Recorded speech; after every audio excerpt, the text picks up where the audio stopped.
Last video we studied law of parallelogram.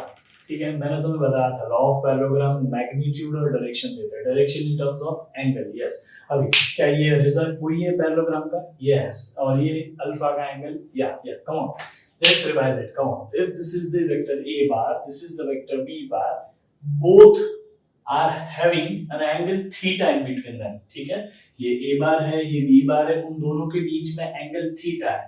Now if you want to find the resultant of a bar and b bar, or if you want to add a bar and b bar, the resultant will be this vector which is the diagonal of this parallelogram। याद रहेगा, which is the diagonal of the parallelogram। Let's give it a name, इसको हम r bar बोलेंगे। ठीक है, ये diagonal को हम r बार बोलेंगे, r रिप्रेजेंट्स रिजल्टेंट वेक्टर, इसलिए मैंने r बार नाम दिया, बाकी नाम कुछ भी हो सकता है। कम ऑन, ओके ना, ये जो r बार है उसको हम इस तरह से वेक्टोरियल फॉर्म में लिख सकते हैं, r bar is equal to a bar plus b bar. I hope you know मैं ये कैसे लिख रहा हूँ। याद करो ट्रायंगल्स को। यस, कैसे वापस एक और बार रिकलेक्ट करते हैं। क्या ये a बार है? हाँ। क्या ये b बार है? तो ये भी b बार है। यस, तो a bar plus b bar is equal to r bar ना। come on, did you get this? ये वेक्टर फॉर्म हो गया, r bar is equal to a bar plus b bar। so which two vectors are getting added? कौन से दो vector add हो रहे हैं, a bar और b bar? या so a bar और b bar ऐड हो रहे हैं, उनका रिजल्टेंट r bar है। तो r का मैग्नीट्यूड निकाला हमने यूजिंग पैरेललोग्राम थ्योरम और उसका एंगल निकाला हमने, याद रहेगा। कौन? तो a square plus b square plus 2ab cos of the angle between a and b। याद रखो, theta will always be an angle between these two quantities, जो उसके नजदीक होता है। cos theta के बाजू में जो होता है ना, उनके बीच का एंगल होना चाहिए। लेटर कुछ भी हो सकता है। Come on, you don't miss out this fact. Okay, अगर यहाँ पे मैंने b लिखा है, यहाँ पे c लिखा है, तो it will be angle between b and c। Theta will be angle between b and c, याद रखना। ठीक है, now the next is alpha निकालते हैं। Alpha is what? Alpha is the angle between a bar and resultant। याद रहेगा, resultant and a bar। a bar वो vector होता है जिसको हम डेरिवेशन में रिजॉल्व नहीं करते। याद करो, डेरिवेशन लास्ट वीडियो में किया था। ये हमने b bar को लिया था, b sin theta b cos theta, हमने a को टच ही नहीं किया था, a को ऐसे कैसे रखा था। तो याद करो, मैंने बताया था रिजल्टेंट एंड a bar के बीच में जो एंगल होगा that will be called as alpha. And alpha ये रहा, this is the alpha. Now tan inverse of b sin theta upon a plus b cos theta। Come on guys, you need to remember this derivation। ठीक है, ये derivation भी याद रखना, और इसके ये दो रिजल्ट्स है वो भी तुम्हें सुपर इंपॉर्टेंट है, याद रखने पड़ेंगे। पूरे फिजिक्स में कहीं ना कहीं जहां वेक्टर यूज होगा वहां पे यूज होगा। ठीक है, इसको बहुत बार यूज करना है काइनेमेटिक्स में। You guys need to remember this। Come on, let's go with the cases। All possible cases हम पढ़ रहे हैं जो भी इस डेरिवेशन से बनते हैं। ठीक है, now in all these cases we are just supposed to put the values of theta। याद रहेगा, थीटा की वैल्यू सब्स्टिट्यूट करनी है। come on, if vector a bar and b bar are perpendicular, this sign represents perpendicular। तुमने पढ़ा है geometry, तुम्हें पता है ये, इसको परपेंडिकुलर बोलते हैं ना। तो a bar and b bar क्या है? परपेंडिकुलर है। if this is a bar, this is b bar, वो दोनों परपेंडिकुलर, तो a और b के बीच में एंगल कितना होगा? come on, theta which is 90 degree। yeah, theta angle between a bar and b bar is how much? 90 degree। now we know the value of theta। हम a और b की value नहीं याद अभी नहीं सब्स्टिट्यूट कर रहे, क्योंकि a और b की वैल्यू कुछ भी हो सकती है। हम सिर्फ एक स्पेशल केस ले रहे हैं जिसमें a और b के बीच में एंगल 90 डिग्री हो। जब भी एंगल 90 डिग्री हो तो a और b की वैल्यू को सीधा हम उस फॉर्मूले में सब्स्टिट्यूट करेंगे जो हमें सॉल्व करने के बाद आएगा। Let's go for it. r is equal to under root of a square plus b square plus 2ab। come on answer me, क्या होगा? 2ab cos theta. थीटा कितना है? थीटा इज 90 डिग्री ना, तो cos 90 डिग्री। come on, समझ में आया? what is cos 90? cos 90 क्या होता है? cos 90, cos 0 1, cos 90 0, तो this is 0, this is 0, so this is multiplied with 2ab, तो ये पूरा टर्म 0 हो गया। ठीक है, तो this entire term goes to zero. r का फॉर्मूला बन गया r is equal to under root of a square plus b square. Come on guys, did you get this? This is super easy. अभी हमें ये complicated formula use करने की जरूरत नहीं है। जब भी तुम्हें पता चले कि दो वेक्टर्स परपेंडिकुलर है, सीधा a square plus b square का अंडर रूट याद रहेगा। So now it is quite easy.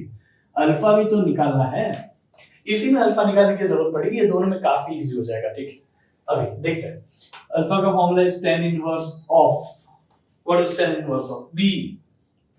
b sin theta is how much? 90 degree, sin 90, okay, upon a, come on, a plus b cos theta is how much here? 90 degree. Theta is 90 degree. Let's put it out. Now, come on, tell me the value of sin 90. Sin 90 कितना होता है? Sin 90 is, yes, very good. Sin 90 is 1. Cos 90 is 0. Let's substitute the value. Alpha is equal to tan inverse of b sin 90. 1 into b is b upon a plus का plus b cos 90, cos 90 is 0, 0 into b is 0, तो नीचे सिर्फ a ही रहेगा। ठीक है, now this is your final answer, याद रहेगा। Next time you see there are two vectors which are perpendicular to each other, you have easier formula than this। इससे तो easy है ना, ये सीधा easy है। Come on, तो ये हमारे final result हुए r is equal to root of a square plus b square and phi is equal to tan inverse of b by a, याद रहेगा। Come on, याद रहेगा ना? ठीक है, let's go for the next। a bar is parallel to b bar, or we can say a bar is along b bar, ऐसा भी बोल सकते हो तुम। ठीक है, तो these are the two statements, इसको याद रखो। a bar is along b bar बोला तो भी चलेगा, a bar parallel to b bar बोला तो भी चलेगा। both means the same अभी के लिए, क्योंकि तुम्हें मैंने बताया लॉ ऑफ ट्रांसमिसिबिलिटी, तुम वेक्टर को पैरेलली शिफ्ट कर सकते हो कहीं पे भी और उसको एक्सटेंड भी कर सकते हो विदाउट चेंजिंग इट्स मैग्नीट्यूड। हाँ, कम ऑन, क्या a bar is parallel to b bar? b bar को थोड़ा पैरेलल शिफ्ट कर दो तो it will be like something like this. So a bar is along b bar, a bar is along b bar. Then come on, tell me what is the theta? Theta किसके बीच का angle है? Come on, a bar और b bar। तो a bar और b bar के बीच में angle कितना है? 0 डिग्री। वेरी गुड, तो थीटा कितना हो गया? 0 degree. Now r is equal to under root of a square plus b square plus 2ab cos how much? Cos 0, cos 0 कितना होता है? Come on, cos 0 is 1 into 2ab is how much? 2ab, तो r is equal to under root of, come on मेरे साथ रहो, ठीक है, थोड़ा सा कॉम्प्लिकेटेड लगेगा तुम्हें। cos 0 is 1, यहाँ पे a square plus b square plus 2ab। Did you get this? cos 0 is 1, इसलिए मैंने a 1 से मल्टीप्लाई किया, as it is रहा। Isn't this is a square plus 2ab plus b square? Yes, you got it right. a plus b the whole square है ये। अरे उसके ऊपर रूट तो है ही, इसको कैसे मिस कर सकते हैं? रूट ऐसे का ऐसा, and this contributes to a formula of a plus b the whole square, याद रहेगा। Come r is equal to root और स्क्वायर तो कैंसिल हो जाता है ना, तो r is equal to क्या आ गया? a plus b। Did you get this? Now it is much simpler ना। जैसे ही तुमने देखा कि दो वेक्टर्स एक दूसरे के अलोंग है, दो वेक्टर्स एक दूसरे से पैरेलल है, तो क्या करोगे? सीधा उनको ऐड कर दो जैसे नॉर्मल एडिशन करते थे। This is much easier than applying this formula, so we remember this results, don't worry about it. Okay, got this? Come on, alpha निकालते हैं। Alpha, what would be alpha? Is equal to tan inverse of, come on tell me formula, come on tell me formula. What is the formula? b sin theta upon a plus b cos theta। b का b sin theta is how much? 0 sin 0। एक minute, sin 0 कितना होता है? sin 0 is 0, 0 into b is 0, 0 upon anything will be 0, तो tan inverse of directly क्या मिल गया? 0। Come on, मैंने direct calculation किया, बट तुम एक बार वेरीफाई कर लेना खुद से करके, ठीक है? आंसर यही आएगा, tan inverse of 0। What is tan inverse of 0? tan inverse of 0 कितना होता है? कम ऑन, कितना होता है tan inverse of 0? tan inverse of 0 is 0 degree, alpha की वैल्यू आ गई 0 degree. Yes. So you don't need to find alpha anymore. Answer is already 0. Did you get this? The next case. A is anti-parallel to B. A is anti-parallel to B. Or you can say it like A bar is opposite to B bar. समझ में आया? तो ये दो statement है, तुम्हें A anti-parallel to B दिखे तो भी वही होगा, A opposite to B bar दिखे तो भी वही होगा. Don't worry about it. ठीक? Now देखो ये A B पैरेलल से उल्टा है ना, इससे बोलते हैं एंटी पैरेलल. ये A बार, ये B बार, समझ गया? ये B बार को यहाँ पे मैंने पैरेलल शिफ्ट करके ऐसे लग जाए तो ऐसा केस बन जाएगा. डोंट वरी अबाउट इट, ये कोई कॉम्प्लिकेटेड चीज नहीं है. R का फॉर्मूला लगा दो, R is equal to under root of, come on come on come on, similar है, A square plus B square plus 2AB, come on, tell me the answer. cos of 180 degree. Can I skip one step? Yes. Cos of 180. Cos 180 कितना होता है, कैसे निकालोगे? हमने तो सीखा ही नहीं है सर. सुनो ध्यान से, जो 0 की वैल्यू, 0 डिग्री की जो वैल्यू होती है वही वैल्यू 180 डिग्री की होती है, याद रहेगा. कम ऑन, एक बार एक्सरसाइज करते हैं वैसे. sin 0 0, sin 180 0, very good. sin 0 0, sin 180 0, cos 0 1, cos 180 -1. ठीक है, ये ऐसा डायरेक्शन है पॉजिटिव, ये ऐसा डायरेक्शन है negative. Positive x axis, negative x axis. ठीक है, 0 को नेगेटिव 0 क्यों नहीं लिखा था? क्योंकि 0 पॉजिटिव नेगेटिव होता ही नहीं है ना, इसलिए sin 0 0, sin 180 0, cos 0 come on 1, cos 180 -1.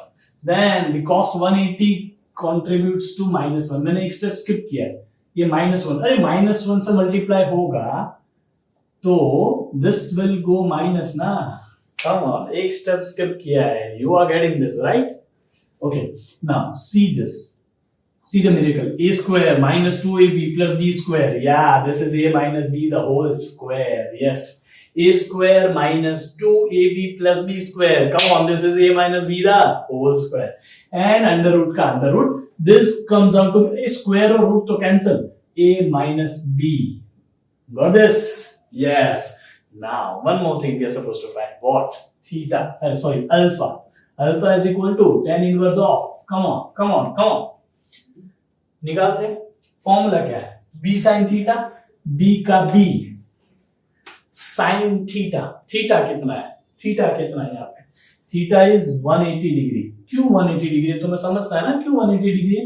a bar, this is a बार, ये b बार है. a बार से b बार के बीच में एंगल 180 डिग्री होगा. Come on, this is common sense यार. a बार और b बार के बीच में एंगल 180 डिग्री है. सो b sin 180. एक मिनट, आगे करने से पहले इधर ही कुछ होता है क्या देखते हैं. sin 0 0, sin 180 0, sin 180 0, 0 into b 0, 0 upon anything will be 0. तो क्या हो गया answer? tan inverse of 0. tan inverse of 0 gives you alpha का वैल्यू as 0. yes, तो alpha is equal to 0.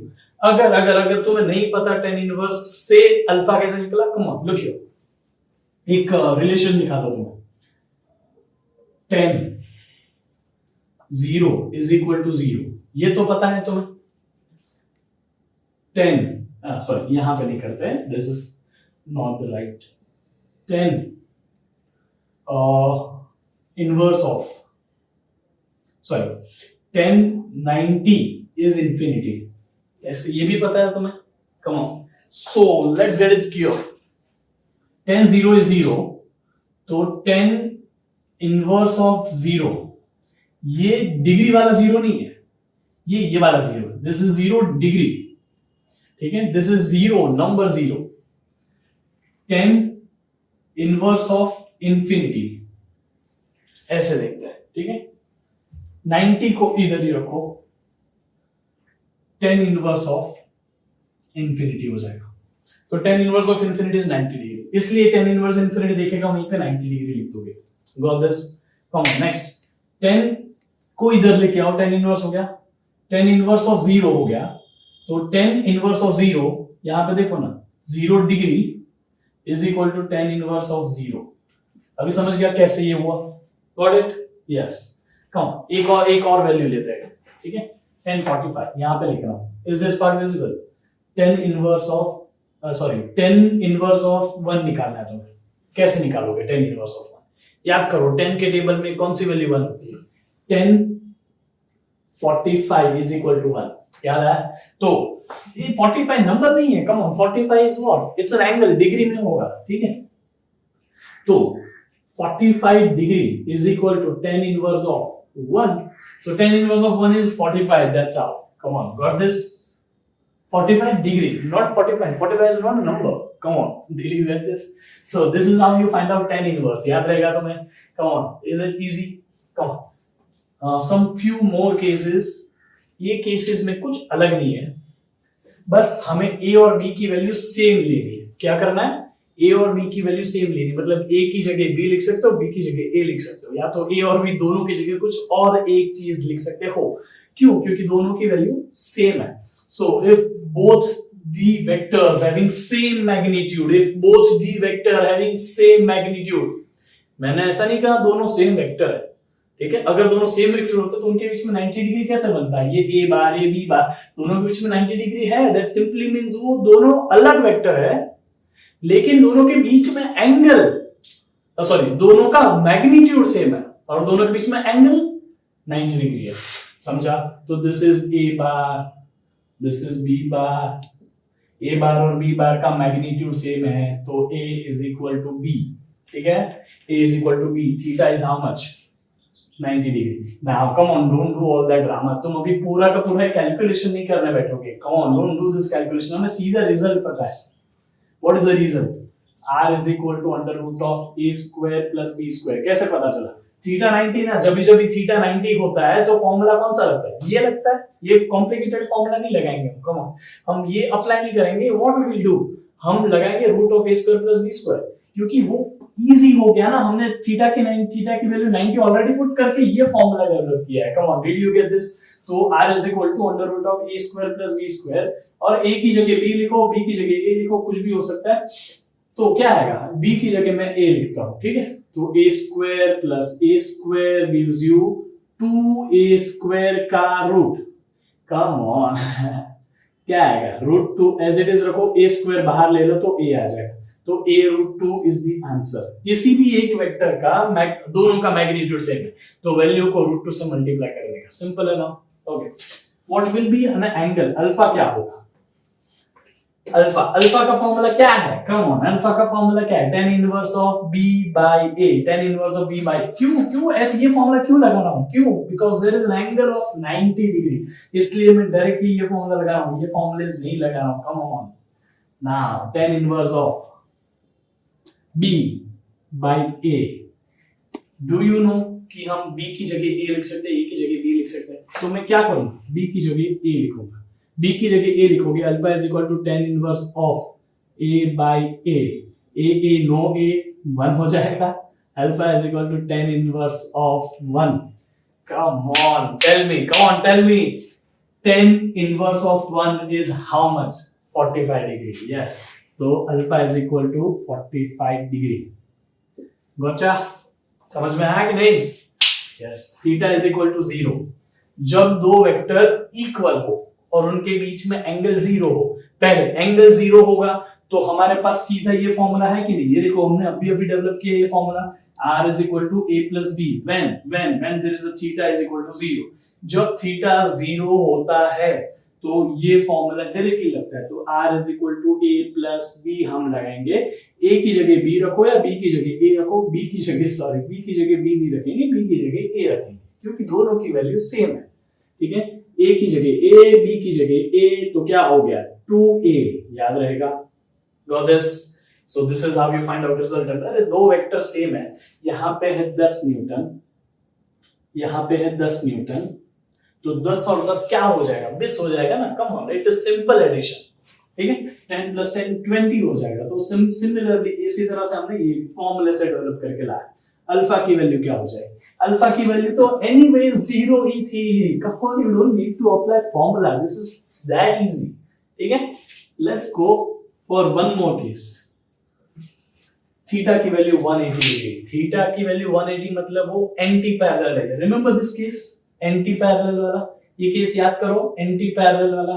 Yes. और उसमें भी ए और बी की वैल्यू सेम है.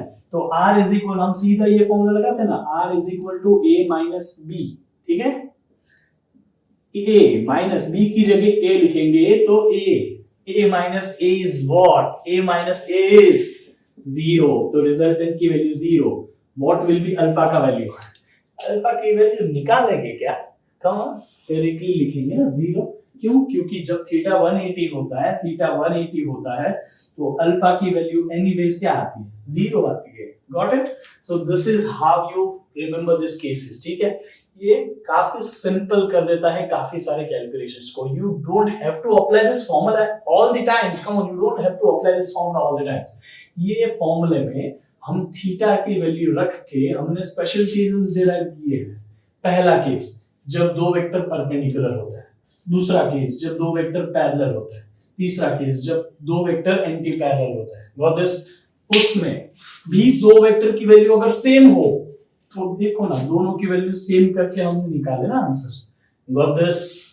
या this is how you need to remember this simple formulas instead of this complicated one.